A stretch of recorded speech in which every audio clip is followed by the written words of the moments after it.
কমার্সের ছাত্ররা ভাবছে আমাদের জন্য কি তাহলে ইকোনমিক্সের কম্বিনেশান দরকার নেই? সব থেকে বেশি দরকার কিন্তু তোমাদেরই জন্য। কেন?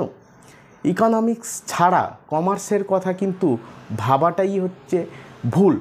অনেকেই কমার্সে ইকোনমিক্স ছাড়া কমার্স পড়ছো, কিন্তু ভবিষ্যতে তুমি সিএ পড়তে যাও, আইসিডব্লিউএ করতে যাও, অ্যাকাউন্টেন্সি অনার্স পড়তে যাও, যেখানেই কমার্সের যে লাইনেই যাও না কেন, ইকোনমিক্স কিন্তু তোমার পেছন ছাড়বে না। তাই কমার্সে অবশ্যই ইকোনমিক্স কম্বিনেশানটাকে রাখুন, অ্যাকাউন্টেন্সি, বিজনেস স্টাডি, ইকোনমিক্স, এবং সঙ্গে যদি কিন্তু ম্যাথামেটিক্সটা রেখে দিতে পারেন তাহলে কিন্তু এটাও একটা দুর্দান্ত কম্বিনেশান হবে।